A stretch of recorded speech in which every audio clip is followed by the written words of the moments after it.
Friends, there's an image I can't get out of my head, and it's Charlton Heston's flaming thighs.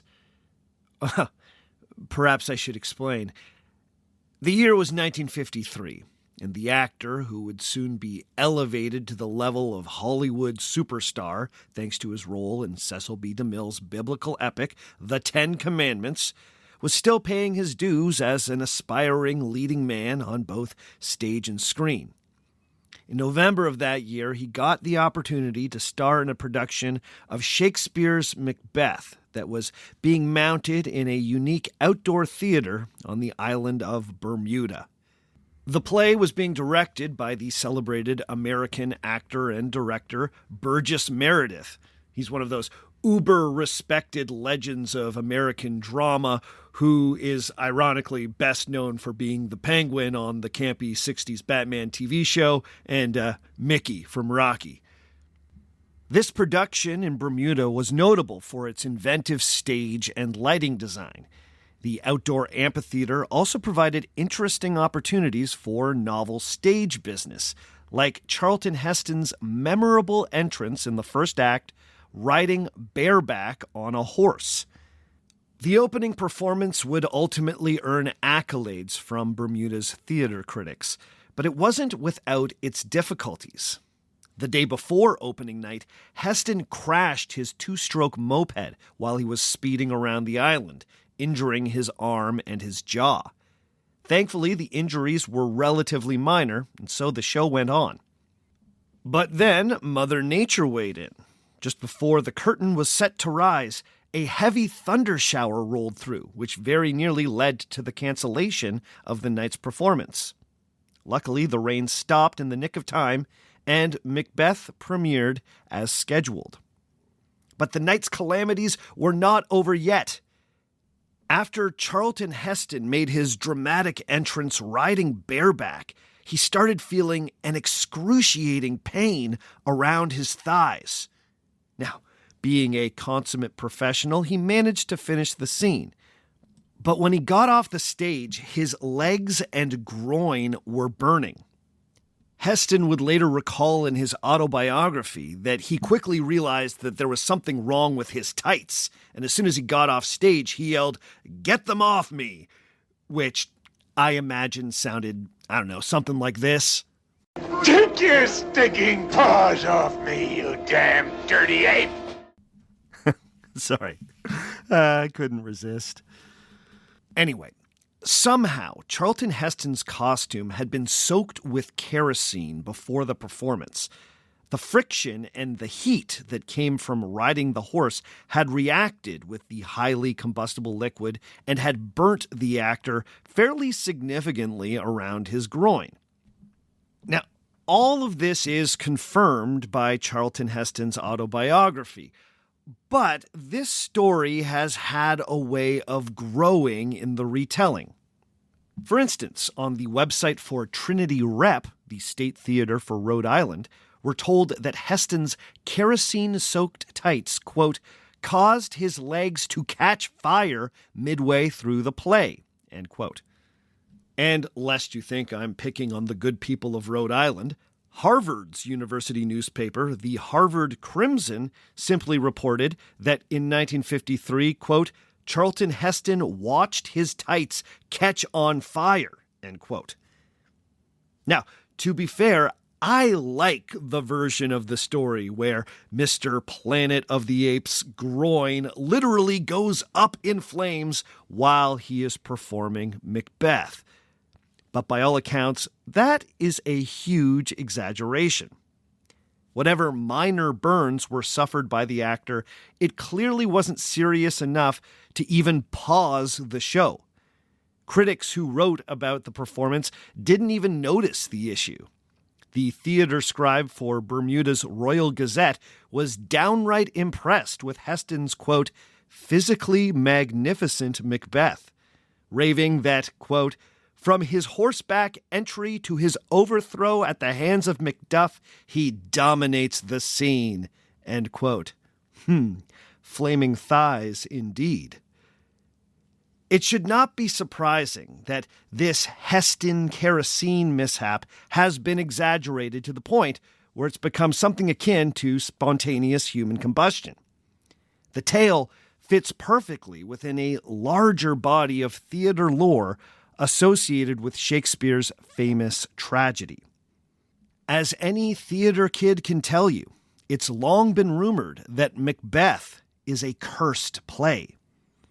Heston's moped accident, the sudden thunderstorm on opening night, and the flaming tights have all been held up as evidence that calamity and ill fortune follow the play like the very ghosts that haunt the script. Just like Macbeth's witches, the bad things in Bermuda came in threes. Heston's 1953 turn as the Scottish Thane was certainly not the first nor the last production of Macbeth to be plagued with bad luck. In 1937, London's Old Vic Theatre staged a particularly infamous production of the play starring English acting legend Laurence Olivier. The show opened on November 23rd, and 2 days later, the Old Vic's manager, Lillian Bayliss, a British theatre legend in her own right, passed away after a long illness. On top of that, Olivier himself nearly met his end during the 1937 run when either a theatre light or a heavy sandbag fell from the rafters and nearly took him out while he was on stage. I've also read that during the run, Olivier was suddenly struck mute on a number of occasions, and that the director and Lady Macbeth actress Judith Andrews were nearly killed in a car crash. I've also read that during one of the many sword fights in Olivier's production, a weapon flew off stage and injured an audience member, or even better, gave that unfortunate theatergoer a heart attack right there in the Old Vic. But those last few tales have proved harder to verify. You see, when it comes to stories about the curse of Macbeth, many of the most cited examples have a shaggy dog quality. The tights have a way of catching fire, if you get my meaning. For instance, in 1942, just a few years after Olivier's infamous run at the Old Vic, one of his great contemporaries, John Gielgud, starred as Macbeth at London's Piccadilly Theatre. According to lore, the curse claimed 4 lives over the course of the play's run. Penguin Publishers reported in a newsletter posted on their UK website that, quote, 3 actors died during the run of the Piccadilly Theatre's version, starring John Gielgud, and the costume designer committed suicide, end quote. But the story of this particularly fatal production seems to only be partially true. Now, it is true that one actor, an older woman named Beatrix Fielden Kay, who was playing one of the Weird Sisters, passed away while the play was on tour in Manchester. 2 other actors needed to be replaced because of health issues, but neither man died. While it is true that the show's production designer, not the costume designer, John Minton, did take his own life, that sad event occurred 15 years after the play closed. Now, obviously, there was still some bad luck hanging over that production, but you can see how the fish in the Big Fish story just keeps getting bigger. Illnesses get upgraded to deaths. The timeline of certain tragedies are adjusted for greater effect. Still, the production history of Macbeth is just violent enough to give credence to tales of a centuries-old jinx. For instance, in 1947, the actor Harold Norman, who was playing Macbeth at the Repertory Theatre of Oldham, died in hospital after he was injured on stage during the climactic sword fight between Macbeth and Macduff. We know that one is true because that accidental stabbing made international news. Stories like that have been enough to convince many in the theater world that it's not only risky to perform Macbeth, it's dangerous to even say the play's title while inside a theater. Simply invoking the name of the main character or absent-mindedly quoting the play backstage can jinx any production, no matter what it might be. As such, superstitious theater folk have found all sorts of creative workarounds to reference Macbeth without actually saying its polluted title. It gets called the Scottish play, or sometimes just Mackers. The title character and his wife are Mr. and Mrs. McBee. If one is reckless enough to drop the M word in the wrong context, one can only undo the hex by running around the theater or spinning on the spot 3 times, spitting, cursing, and then quoting a line from any other Shakespeare play. The curse is only finally broken after the offender has been formally invited back inside the theater, vampire style. Remedies will vary from theater to theater, so apologies if I did not mention your favorite cleansing ritual. But we have to ask, where exactly does this curse come from? The play was first performed in London more than 4 centuries ago in 1606. Has there been an ill omen hanging over this play since the 17th century? It's been claimed that the curse of Macbeth goes back to its origins, emerging as it did from the paranoid atmosphere of London around the infamous gunpowder plot of 1605. The King of England at the time, James I, had originally been a Scottish monarch, and he was known to have a preoccupation with witches, demons, and the dark forces assaulting the stability of his kingdom. Perhaps in pursuit of great art and seeking to reflect the anxieties of his own moment, Shakespeare dabbled with the dark forces that coursed through his play's text. Is it possible that the bard spiced his play with authentic supernatural incantations cribbed from a real 17th century witches' coven? Even modern commentators have noted the unsettling power of the play's language. In his 2006 study of Macbeth, Alexander Leggett pointed out that the stories about the so-called Curse of Macbeth, quote, embody a truth about the play. There is no work of Shakespeare's, and arguably no work of Western art, that evokes such a powerful sense of evil.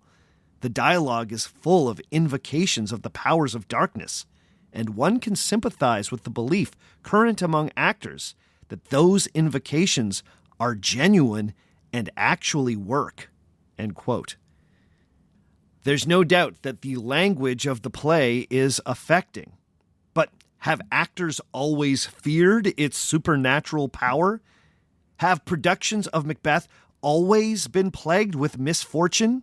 Or is this just another grand exaggeration? How far back can we trace the curse of Macbeth? By the pricking of my thumbs, something wicked this way comes, and it's our fake history.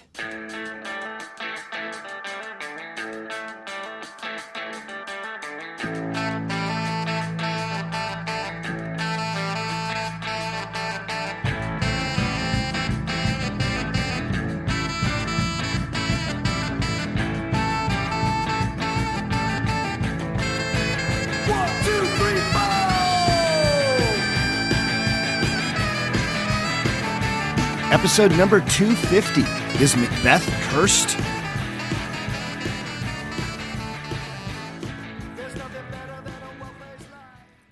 Hello and welcome to Our Fake History. My name is Sebastian Major, and this is the podcast where we explore historical myths and try to determine what's fact, what's fiction, and what is such a good story it simply must be told. Before we get going this week, I just want to remind everyone listening that an ad-free version of this podcast is available through Patreon.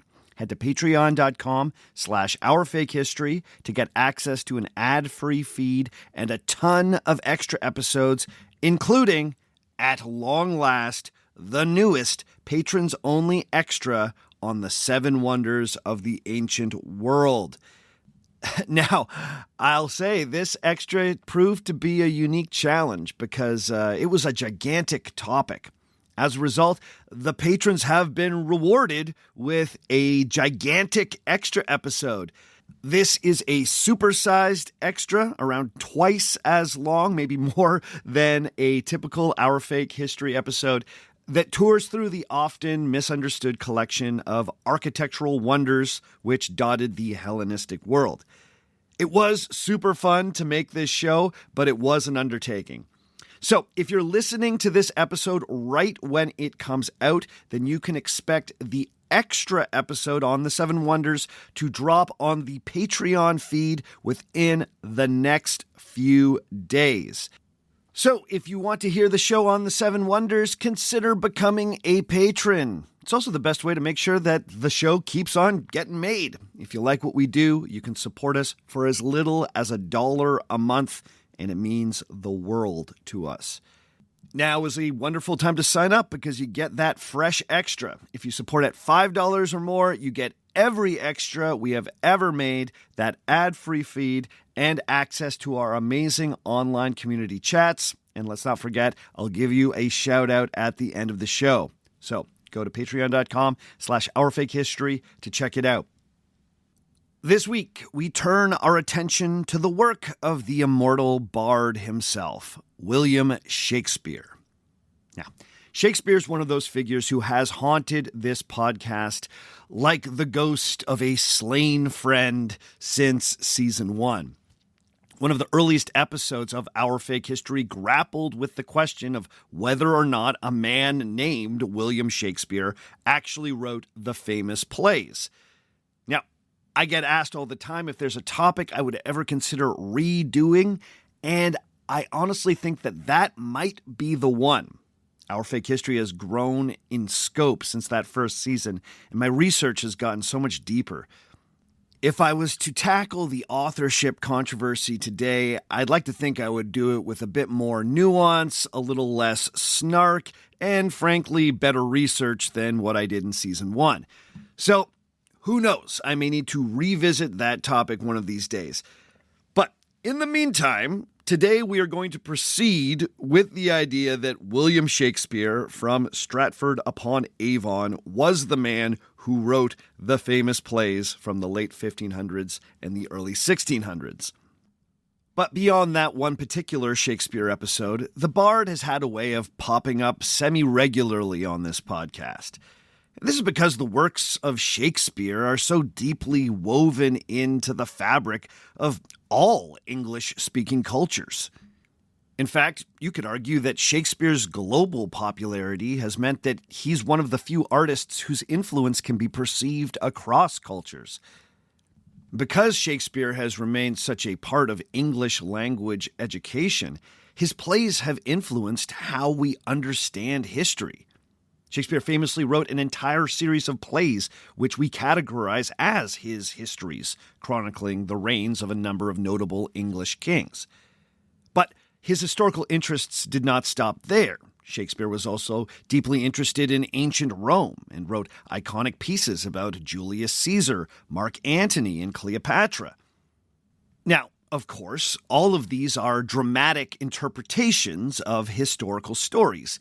Historical accuracy was never as important to Shakespeare as dramatic stakes or the exploration of some deeper theme. However, I would argue that the cultural pedestal that we've put Shakespeare on, especially since the Victorian period, has given his historical interpretations an added weight.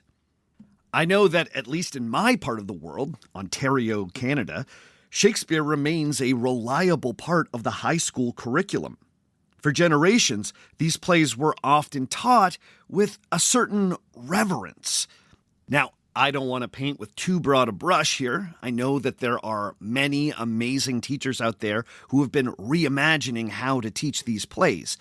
But those inventive educators are often having to push against generations of received wisdom on how one should approach these foundational texts in the English canon. For a long time, one simply did not question the greatness of the bard.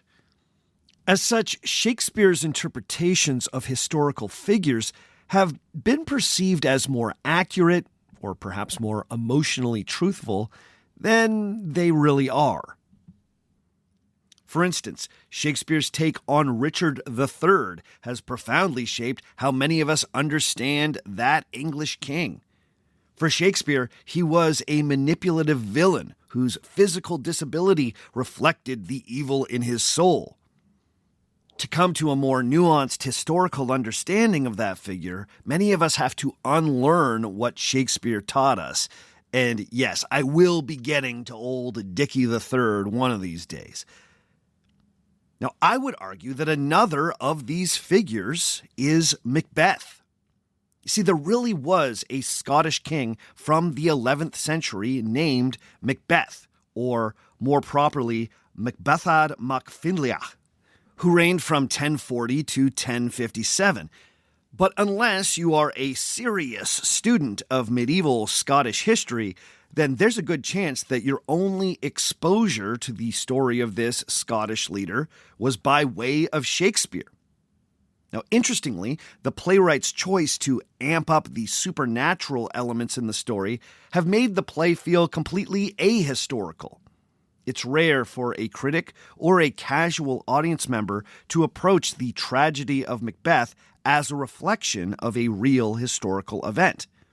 I can tell you anecdotally that when I was teaching the play, many of my students were surprised to learn that there really was a King Macbeth. This is because the play does not seem to take place in a realistic historical setting. Macbeth, Scotland, is a stormy nightmare land filled with strange creatures, bloody portents of doom, and ghosts of all descriptions. The play exists in a heightened reality where dark magic is a fact of life. One of the key themes of the text is perception versus reality. Throughout the play, characters will see things that other characters are unable to perceive. The witches only appear to some of the characters and are invisible to others. Macbeth sees a floating dagger, but is unsure if it's a real apparition or merely a quote-unquote dagger of the mind. During the famous banquet scene, Macbeth sees a ghost dripping with blood that is totally invisible to the other characters. Then, of course, the sleepwalking Lady Macbeth sees blood on her hands that will simply not wash off. Throughout the play, the audience is encouraged to guess at what is real and what exists only in the characters' minds. I would argue that these themes encourage a belief in supernatural curses. The text is about characters who dabble with the supernatural and are completely undone as a result.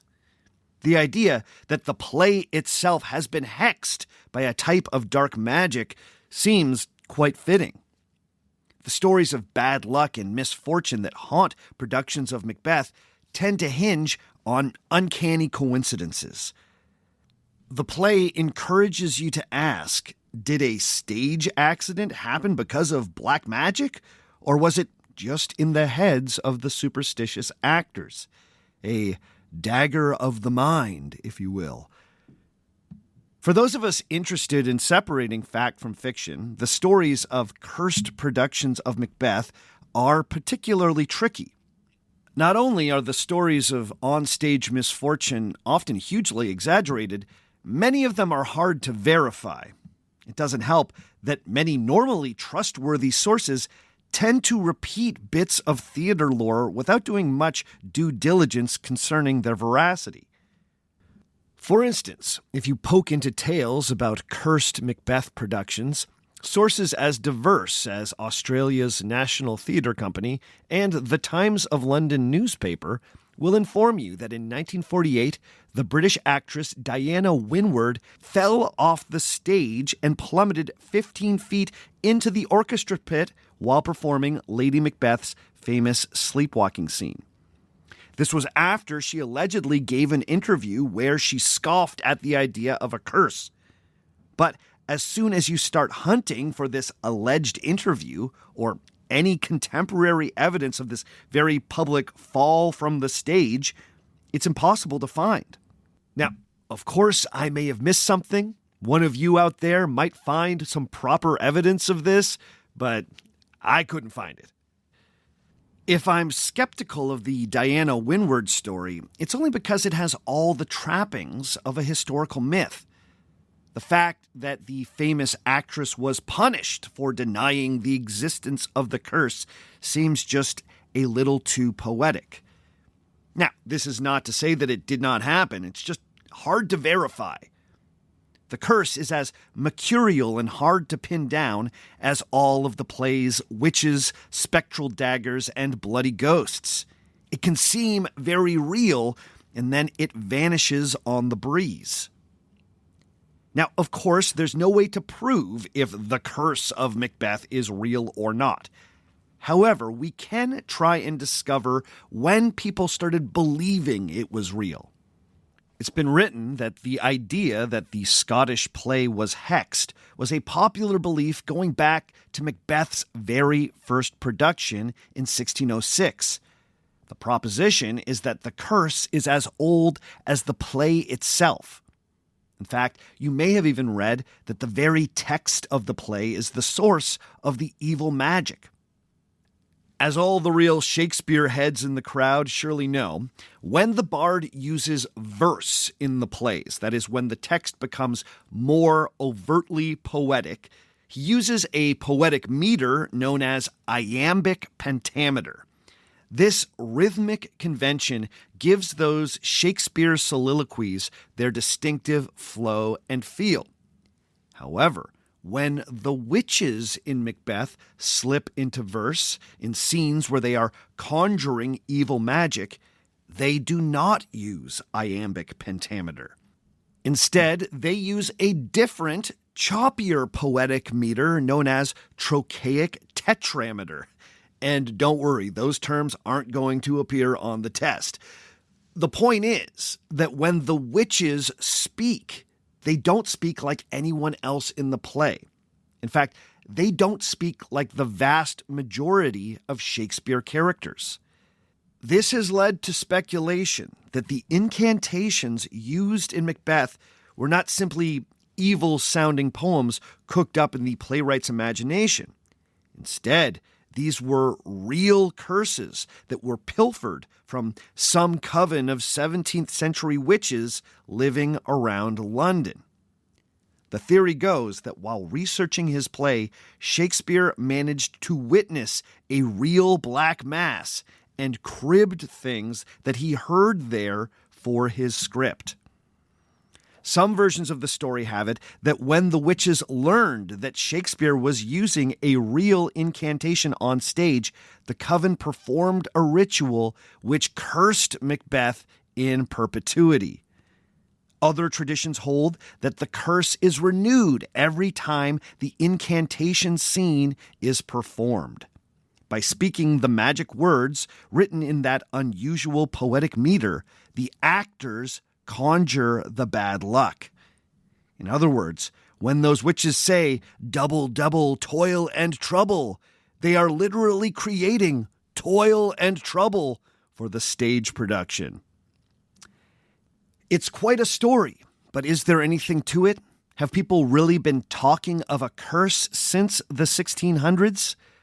Well, let's take a closer look at the play and the historical context that brought it into being and see if we can get a better understanding.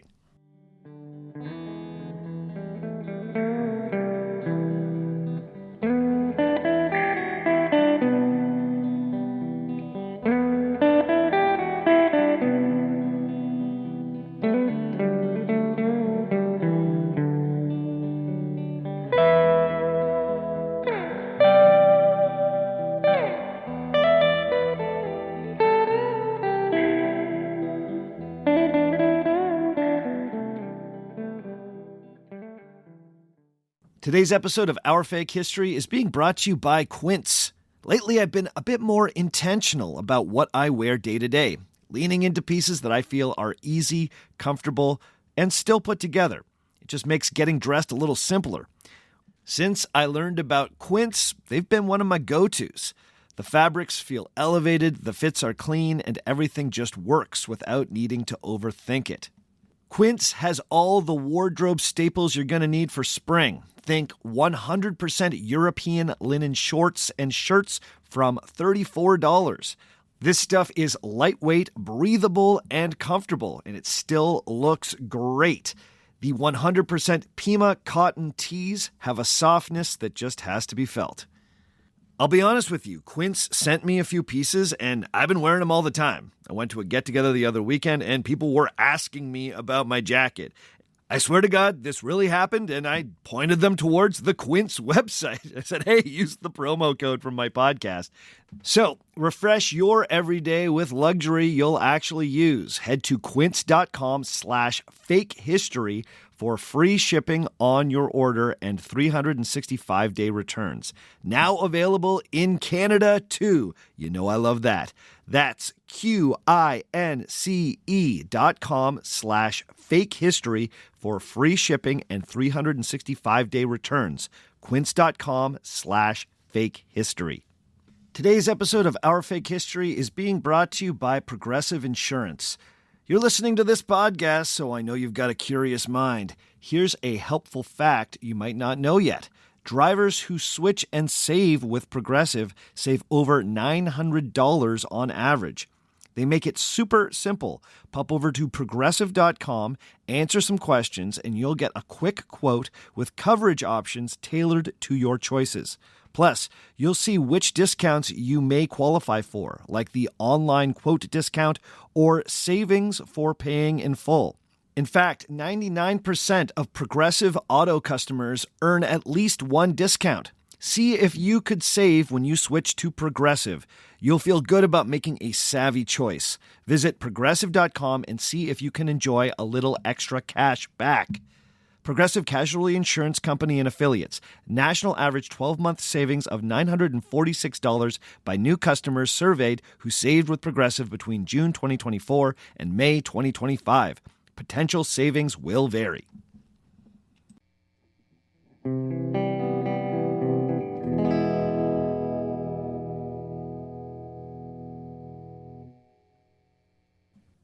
First, I think we need to ask some questions about Scottish history. If there is a curse that haunts this play, does it have anything to do with the real 11th century Scottish king? To answer that question, I think we need to start by just getting everyone caught up on what happens in the plot of Shakespeare's Macbeth. Then we can examine how close Shakespeare's adaptation is to what we know of Scottish history. So, let's dive in. The play follows the rise and fall of the titular Scottish Thane, a Thane being a Scottish lord. Macbeth begins the play as a war hero who has just distinguished himself in battle. After leaving the battlefield, Macbeth and his best friend and fellow lord, Banquo, come upon three witches known as the Weird Sisters. These witches use their magic to prophesize that Macbeth will first be promoted to being a more powerful thane, and then will eventually become king. The only problem is that Scotland already has a king, Macbeth's kinsman, King Duncan. After the first part of the prophecy comes true and Macbeth is promoted, he then becomes obsessed with the idea that he could, in fact, be king. Even more interested in this idea is Macbeth's wife, Lady Macbeth, who, upon learning about the prophecy, vows to push her reluctant husband to seize the moment, kill King Duncan, and claim the crown for himself.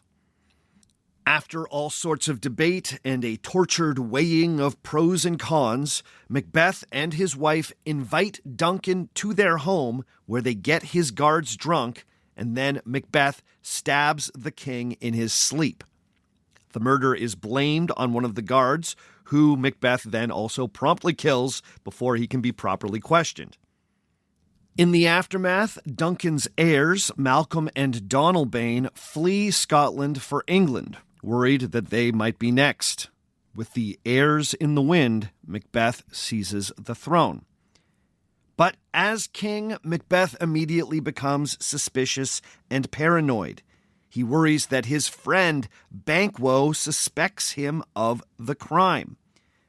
Banquo, who was present with the Weird Sisters on that fateful day, received a prophecy of his own, that his descendants would one day be greater than Macbeth. So Macbeth has his best friend killed and even tries to knock off Banquo's young son, Fleance, who just manages to escape. This murder does nothing to calm the paranoid Macbeth. He deeply worries his guests at a grand banquet that he throws to celebrate his ascension to the throne, when he swears that he can see the bloody ghost of Banquo sitting at his table. Shaken, he returns to the Weird Sisters to get more information, and they present him with a series of terrifying visions that emerge from a cauldron. This is the famous incantation scene. Now, these visions offer prophecies in the form of riddles. Macbeth is told to beware of Macduff, a suspicious thane who was loyal to Duncan. He is also told that no man of woman born can kill him, and that he will be king until a nearby forest called Birnam Wood uproots and walks to his castle. This convinces Macbeth that he is basically invincible, as long as he eliminates Macduff. Macduff flees Scotland and travels to England to try and bring Malcolm back to save the country from the increasingly tyrannical Macbeth. Macbeth responds by having Macduff's wife and young child kill. In the meantime, the guilt of all this murder has led Lady Macbeth towards a total mental breakdown. She sleepwalks at night and dreams that her hands are covered with blood that cannot wash off. In the end, Malcolm and Macduff return to Scotland with a giant English army at their backs.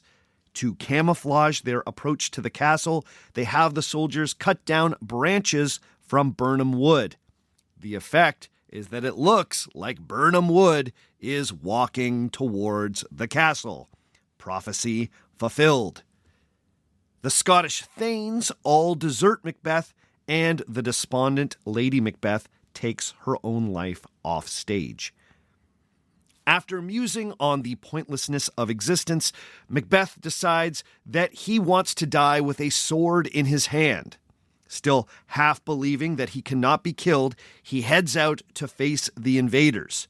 He is eventually confronted by Macduff, and the two have one last climactic sword fight.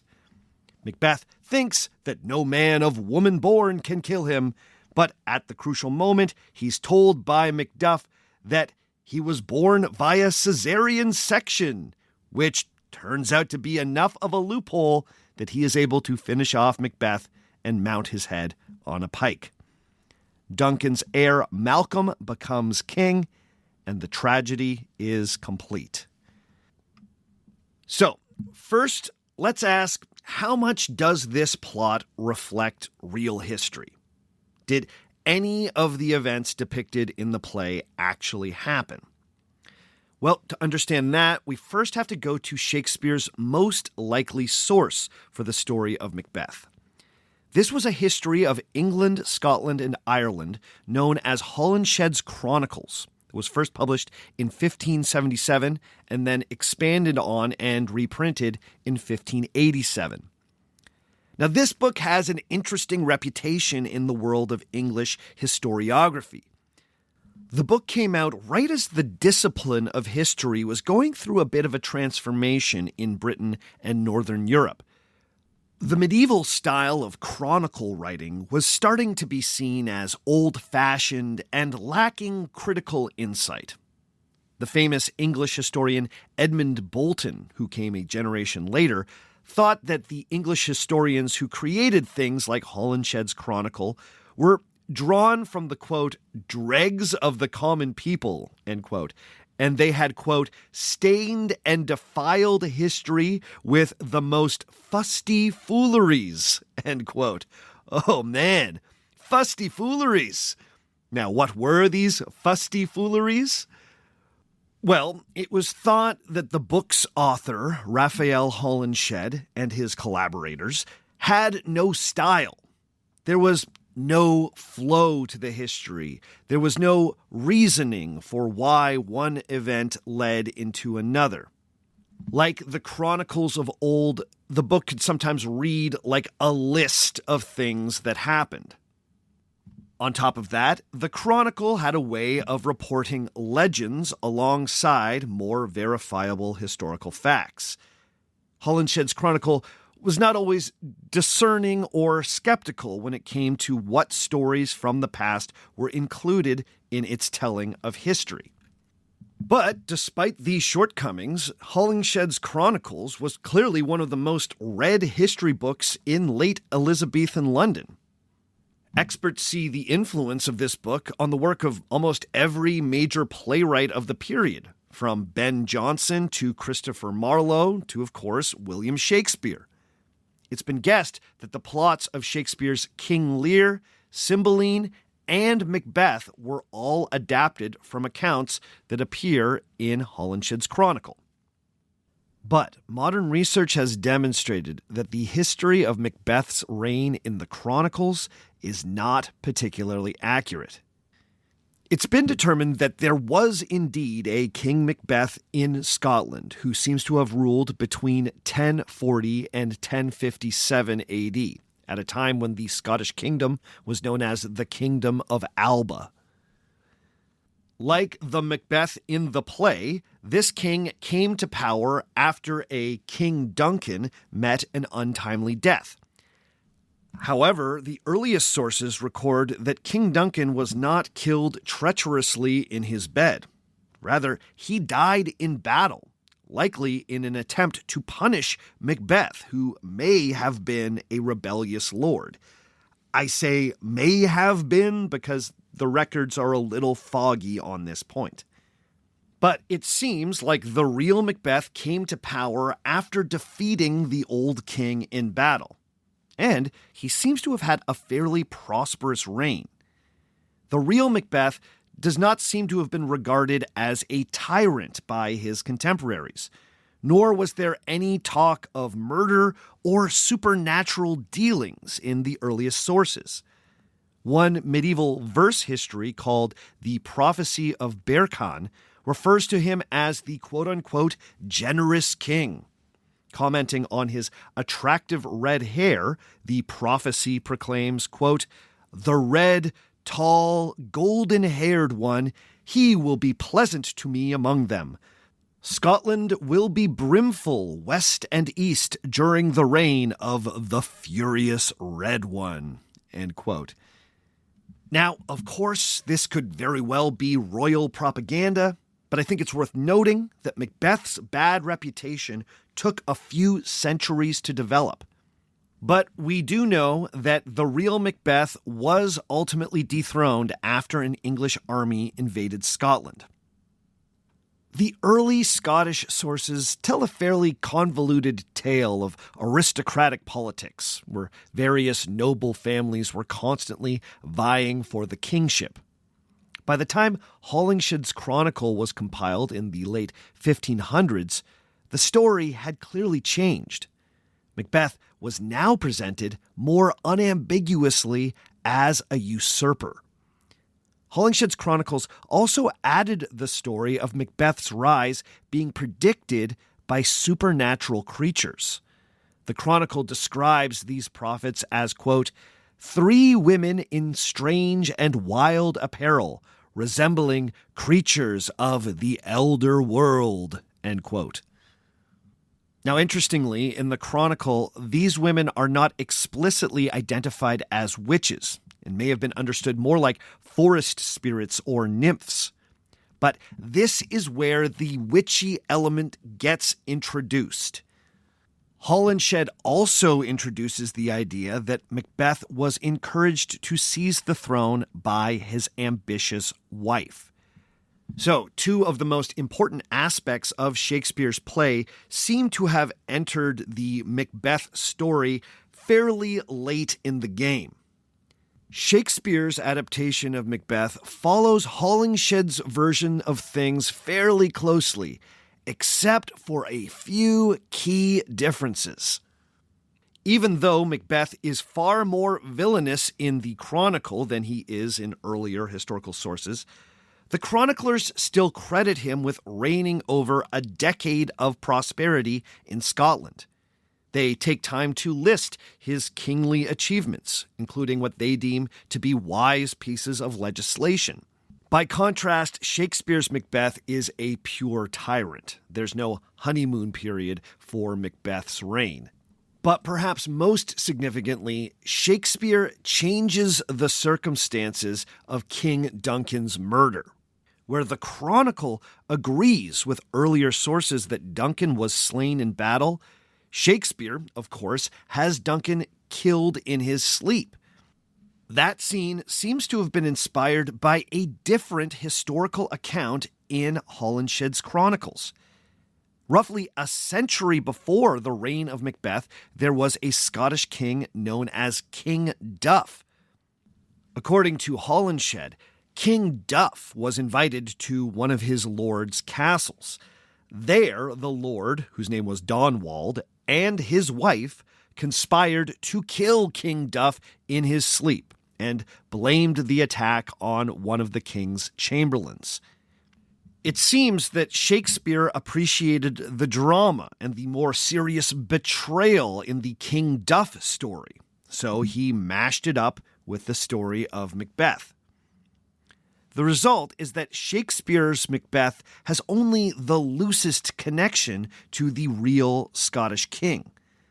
There was nothing particularly supernatural, witchy, or especially treacherous about the original Macbeth's reign. We have Holinshed to thank for the introduction of the 3 female forest spirits. From there, Shakespeare seems to have doubled down on this horrific imagery. He borrowed from other historical incidents to make the play bloodier and more disturbing. His Macbeth does not kill his king in the heat of battle. He does it while his king is sleeping, knowing full well that it is morally wrong. All of this is to say that the name Macbeth was not always synonymous with treason and the dark arts. Holinshed introduced those themes, and Shakespeare amped them up. If there is a curse, it's not connected to the real history of King Macbeth. But what about the idea that Shakespeare took the language used by the witches from a real witches' coven? Macbeth, the man, may not have been cursed, but Shakespeare may have cursed his character and his namesake play by using verboten witchy incantations. Well, Shakespeare expert Gary Wills has argued that around the time of Macbeth's composition in 1606, other well-known plays included similar conjuration scenes. Most notable among them was a play called The Devil's Charter, written by Barnaby Barnes and performed by Shakespeare's theater company, The King's Men. The Devil's Charter was a deeply anti-Catholic play in which the Pope, Alexander VI, is depicted making a deal with the devil to aid in his rise to power. Both The Devil's Charter and Macbeth came out in 1606.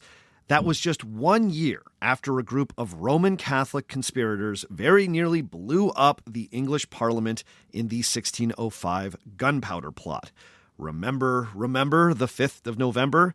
We've talked about it on this podcast before. Now, this was a time in England when Catholicism, Jesuits, and the papacy were all being conflated with witchcraft and devil worship. Sure enough, in The Devil's Charter, there's a scene where a black mass takes place and a number of demons are conjured on stage.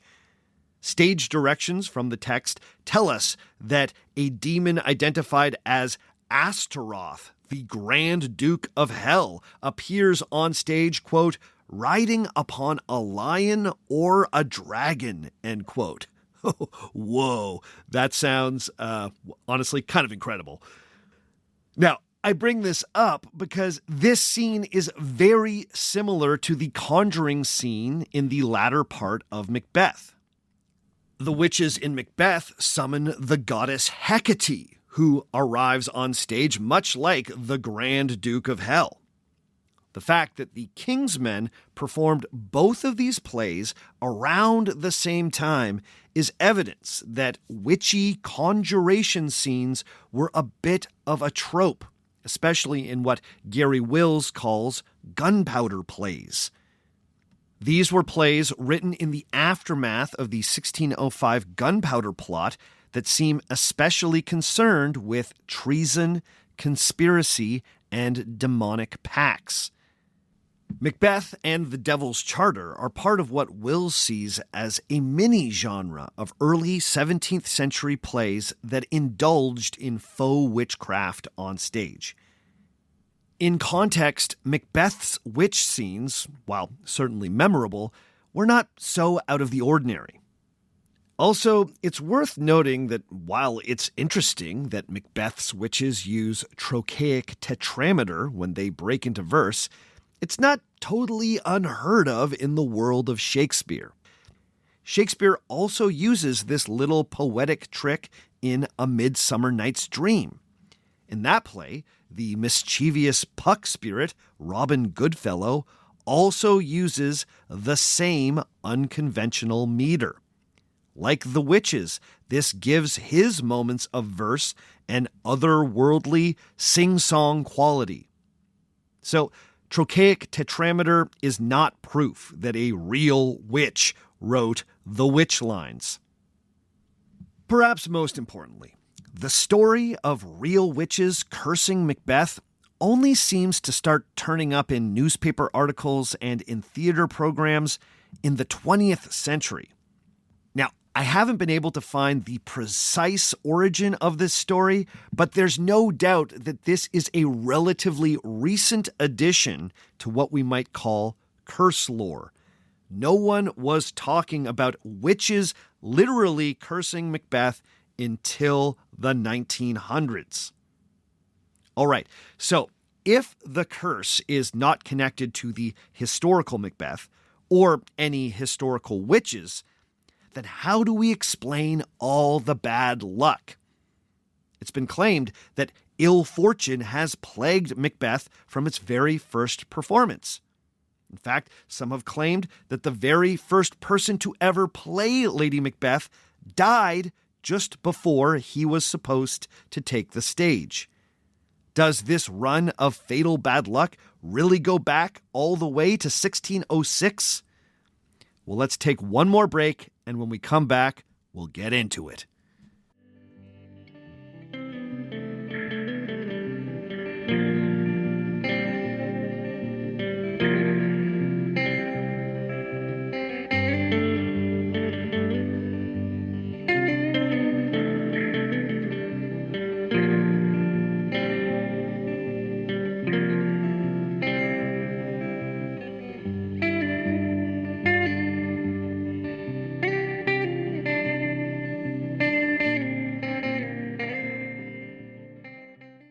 Today's episode of Our Fake History is being brought to you by Rosetta Stone. There's something about spring that feels like a reset. Longer days, fresh energy, and the motivation to try something new. Learning a language is the perfect way to channel that momentum into a skill that opens up the world. Rosetta Stone has been a trusted leader in language learning for over 30 years. Their immersive, intuitive method helps you naturally absorb your new language. No memorizing random vocabulary lists and no relying on translations. Instead, you learn by connecting words, visuals, and meaning in context, the way language is meant to be learned. As many of you know, I'm going to be heading to Greece this September with a number of Our Fake History listeners, and I've been using Rosetta Stone to improve my Greek. Specifically, I've been using the true accent function to lock down those tricky Greek pronunciations. Ready to start learning a new language this spring? Visit rosettastone.com/history today to explore Rosetta Stone and choose the language that's right for you. Go to rosettastone.com/history now and begin your language learning journey.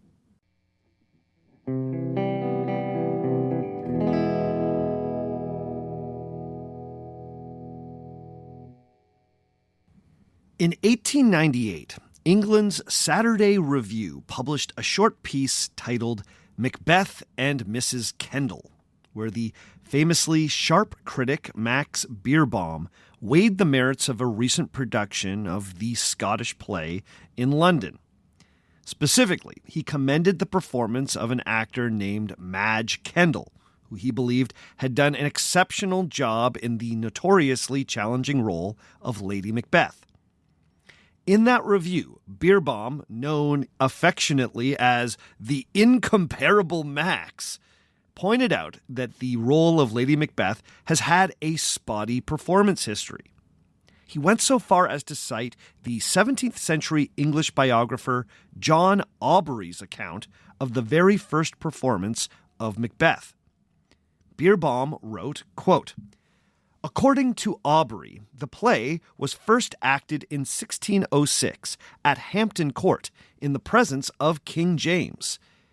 It is stated that Hal Berridge, the youth who was to have acted the part of Lady Macbeth, quote, and he is quoting from Aubrey here, fell sudden sick of a pleurisy, wherefore Master Shakespeare himself did enact in his stead," end quote. Beerbohm then continues, quote, "One wishes that Aubrey gave some account of the poet's impersonation," end quote. So, according to this source, the very first production of Macbeth was beset by tragedy. The actor playing Lady Macbeth fell sick, and Shakespeare himself had to take the stage. Now, you can find many variations of this story online.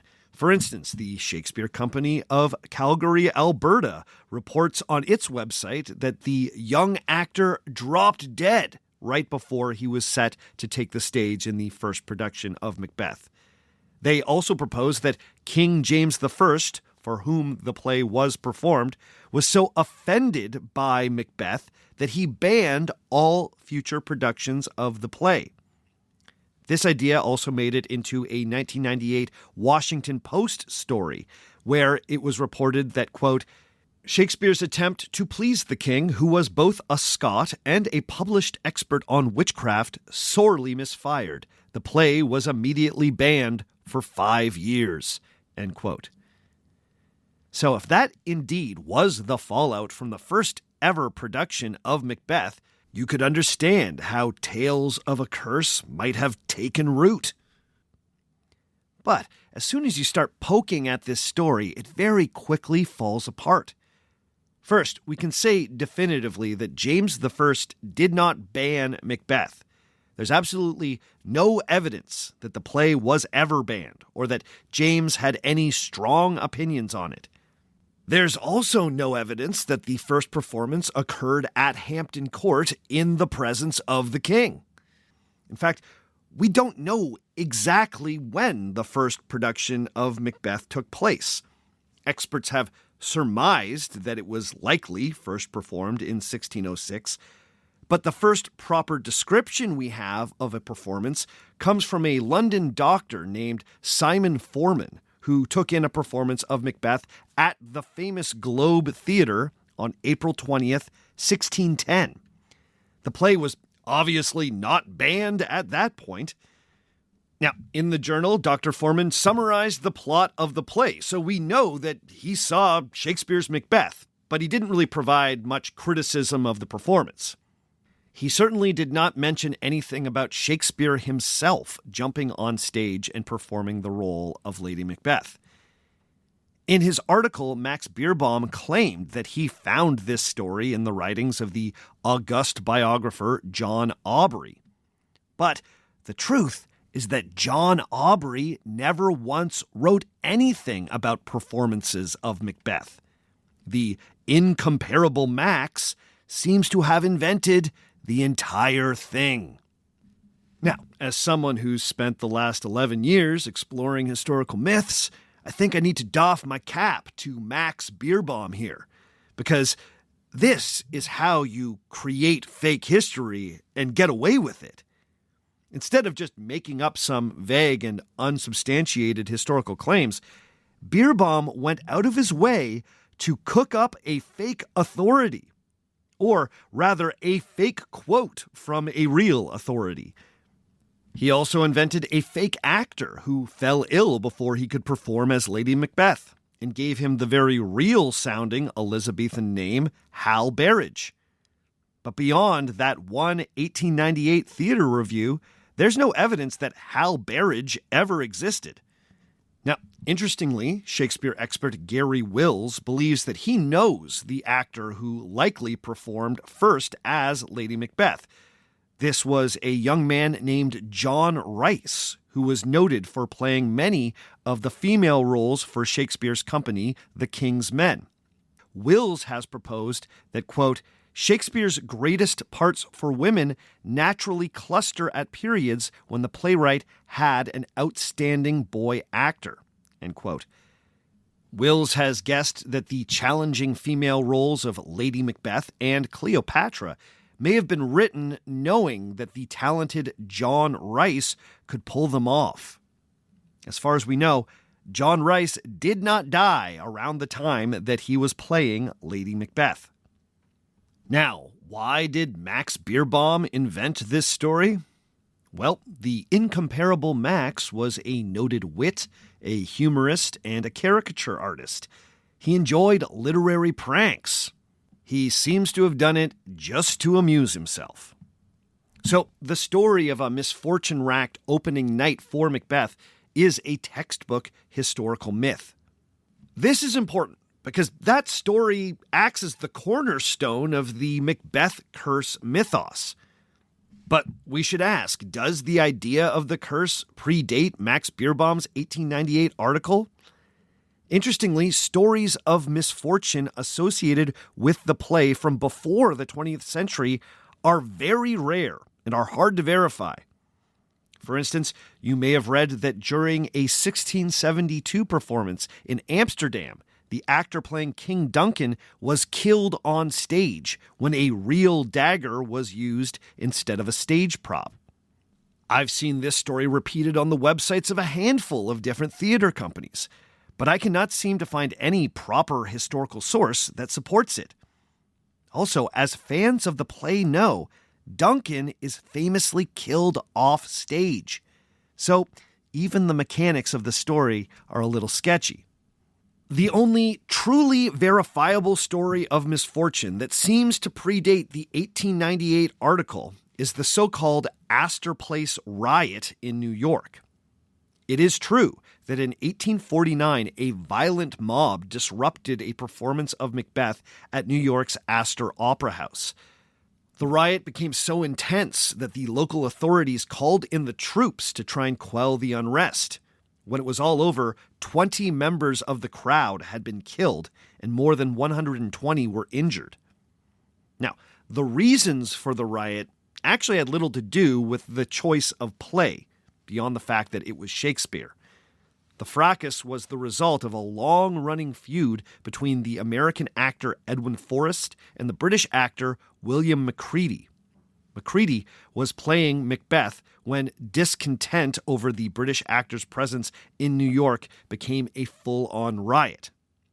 Now, the Astor Place riot really needs its own podcast to be properly deconstructed, but there were many reasons why this riot occurred. It was partially to do with American pride, nativism, and a growing anti-British sentiment. It also had to do with class, that is, working and middle-class New Yorkers venting their frustration with the Anglophile tastes of the rich. It is significant that the play that touched off the riot was by Shakespeare, as Americans were keen to demonstrate that they could perform the works of the bard as well or better than the English. But the fact that the play was specifically Macbeth seems to have been incidental. Notably, none of the contemporary newspaper accounts of the Astor Place riots mention the curse of Macbeth. In 1849, no one seemed to think that this riot was part of a long tradition of bad luck that surrounded the play.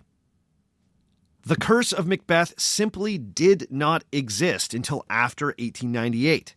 There's no evidence that there was a popular superstition about the play before the incomparable Max invented the tale of the disastrous opening night in the Saturday Review.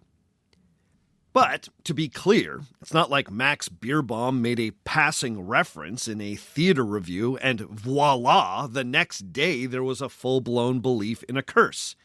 It seems to have taken a solid 20 years before this belief fully became part of theater lore.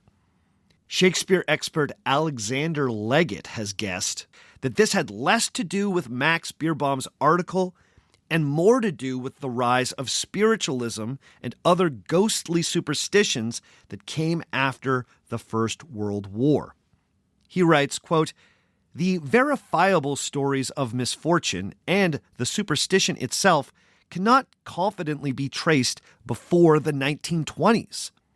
The sense that evil forces are at work in Macbeth may be a product of the aftermath of the First World War, whose horrific death toll produced a new interest in the spirit world, and those who had lost loved ones tried to contact them through Ouija boards and table tapping.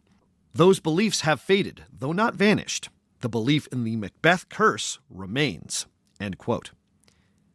The thinking here is that in the 1920s, more people were experimenting with seances and improvised rituals meant to summon spirits.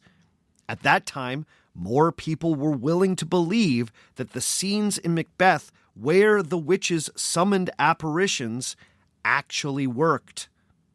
When looked at from the right angle, those scenes seemed like they could be the ancient basis for modern seances.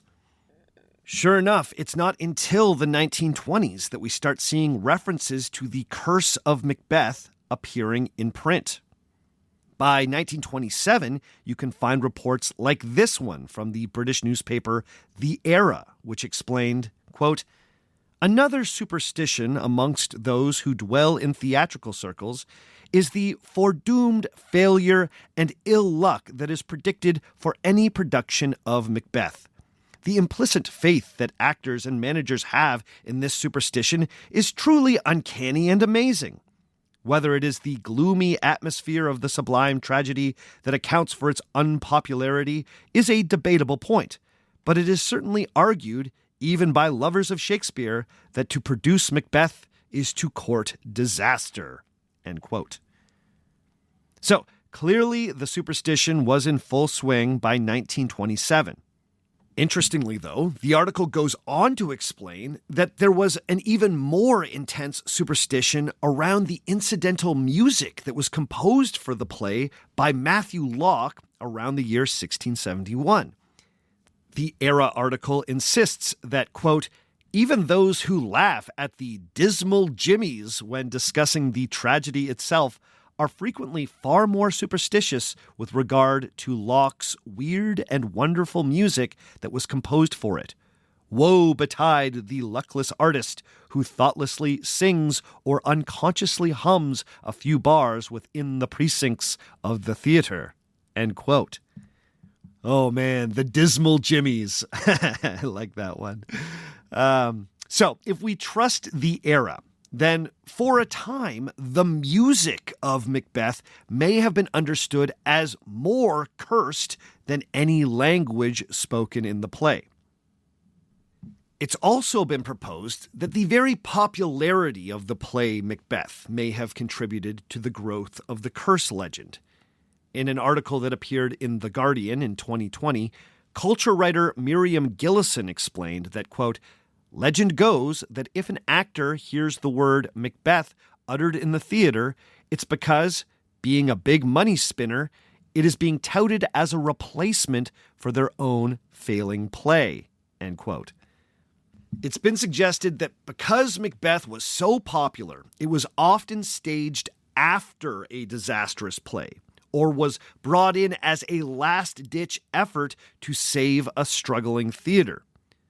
The theory goes that Macbeth got a bad reputation because if you performed the play, it often sounded the death knell of your struggling theater company.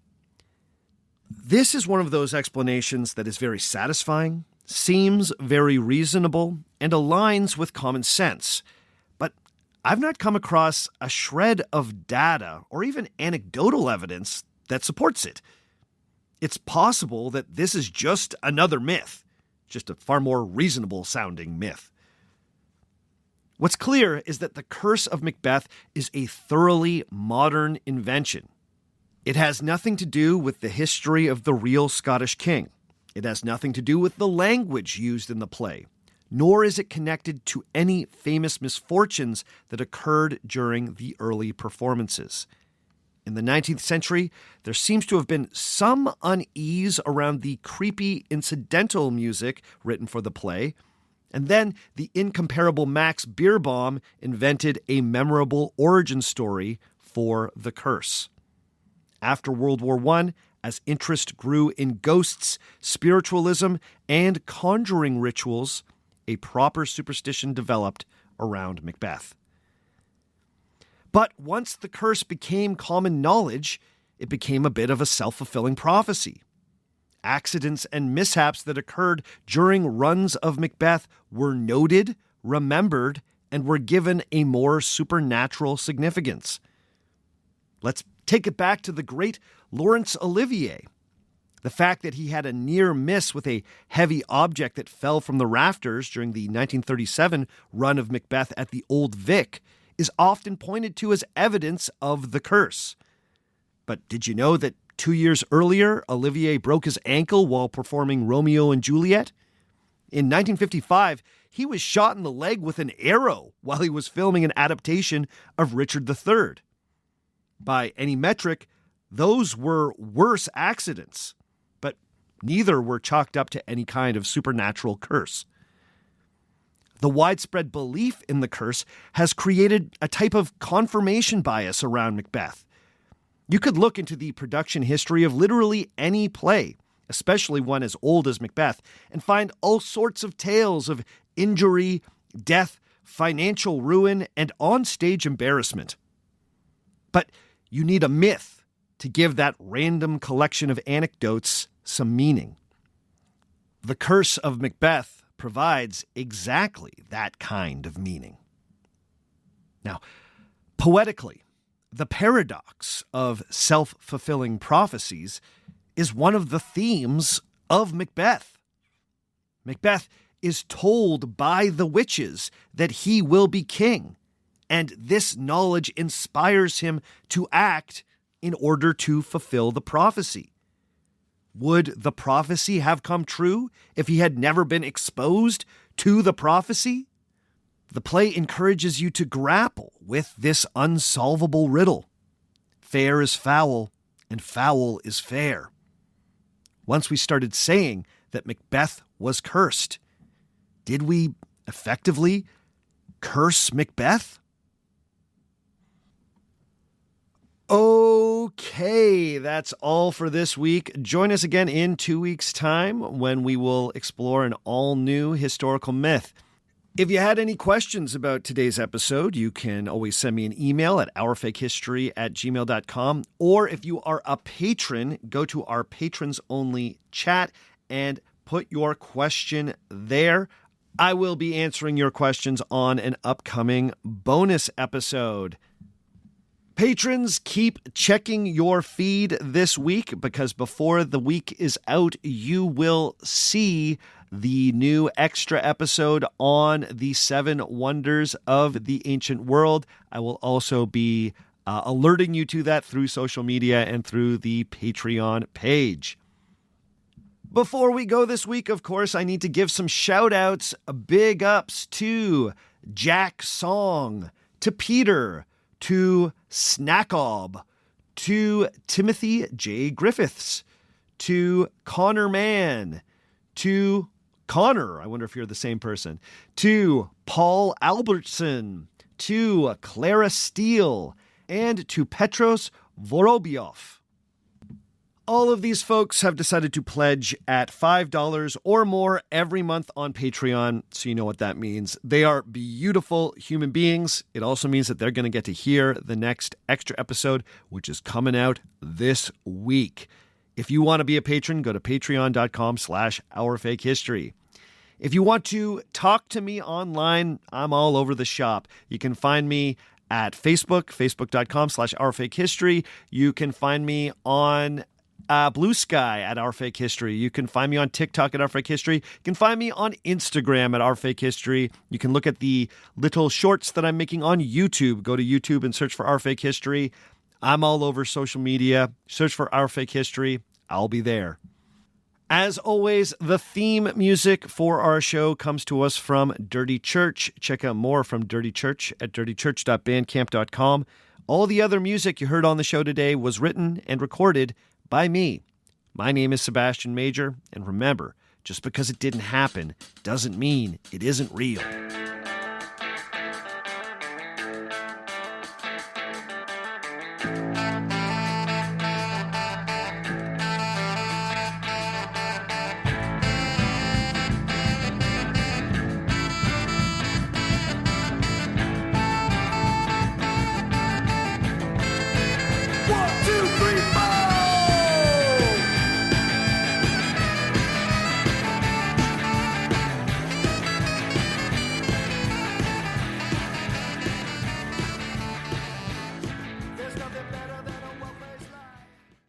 TV has thousands of free movies and TV shows. We're coming at you with everything we got. This is the mindset. Free. This is the mantra. Free. This is the mindset. With movies like Pineapple Express, the entire Star Trek film franchise, and Gladiator, and TV shows like Survivor, SpongeBob SquarePants, The Fairly Odd Parents, and Ghosts, Pluto TV is always free. Huzzah! Pluto TV. Stream now, pay never.